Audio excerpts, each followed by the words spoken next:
तर नमस्कार मित्रांनो, 30 डेज ऑफ लाईफमध्ये असा माझा 12 दिवस तर खर्चावरती स्टाईली मारले आणि कामाक जाऊक निघाले.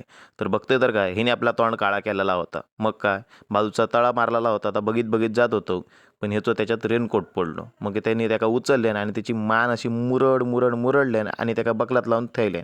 त्यानंतर आम्ही कामाक जाऊन निघालो. तर म्हणता म्हणता आम्ही येऊन पोचलो चव्हाट्यावर. पण तुमका माहिती आहे ना, आपल्या आयुष्यात पाठीमागनं चिखल उडवणारी माणसं असतात. तसाच माझा काहीतरी झाला.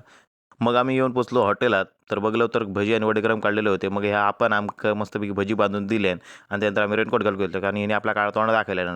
मग काय, मी रागान तिडकीन माझा झबला घालून घेतलंय आणि येऊन आम्ही कुडात पोचलो. पण कुडात येऊन बघतो तर काय, पाऊसच नाही. काय सांगणार. नंतर परत कामाक जाऊन निघालो, पण ह्या फाडफाड काय ऐका नव्हता. तर पुढे येऊन बघतो तर काय, सावतांचं सुनलो मस्त की प्लास्टिक घालून टिंपोत बसलेलो. मग म्हणता मी बघतो कामावर पोचल्यानंतर अंडा पॅटीस रगडला आणि त्यानंतर मग एक कांदा भजी रगडली आणि सीझन ते शेवटचे आंबे रगडले. नंतर कामाक लागलो आणि दुपार झाल्यानंतर मी फ्रेश झाल्यानंतर मग मामाकडे जाऊन निघाले कारण त्याच्याकडे होतो आज गृहप्रवेश. तर आतमध्ये येऊन बघतोय तर काय, यांचे ना आधीच काम सुरू केलं आणि रगडूचा. म्हटलं गद्दारी कर बे. मग मी ऐकतोय, मी पण घेतलंय जोक, मी पण रगडूक घेतलंय.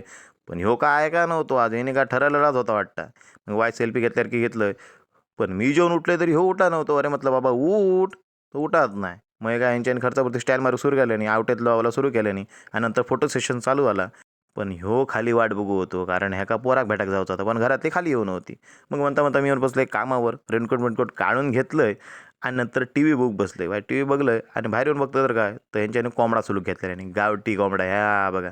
मग मांजराकडे कॅमेरा फिरवला होता, ह्या सांगू लागला कॅमेरा बंद करू. मग काय, कॅमेरा जाणत्याक तिकडे फिरवलं कारण तो सुट्टी करून बसलेलो. पण आपणाक त्यातला काय जमणार नाही. म्हणून आपण चाय पीत सगळं बघित बसलेलो. पण तो सर यांच्याने सगळे नामोनिशान मिटवल्यानी, पुरावे सगळे नष्ट करून टाकल्यानी आणि नंतर मग हे काय, मी सगळ्यांना रामराम केलं आणि आंघोळीक जाऊक निघालंय. तर फ्रेश जाऊन इलंय, वाईट मिशी पिळवटल्यासारखे केले आणि जेवक येऊन बसलो. तर जेवक तर आरा खतरनाकच बनलेला. जेवलो बिवलो पोटूम केला आणि त्यानंतर मग घरात जाऊन निघालो. रेनकोट घातलो कारण पावसानं आपला तोंड काळा केलेला. आणि म्हणता येऊन पोचलो आम्ही घराकडे. व्हिडिओ आवडल्यास नक्कीच लाईक करा, शेअर करा, फॉलो करा. धन्यवाद.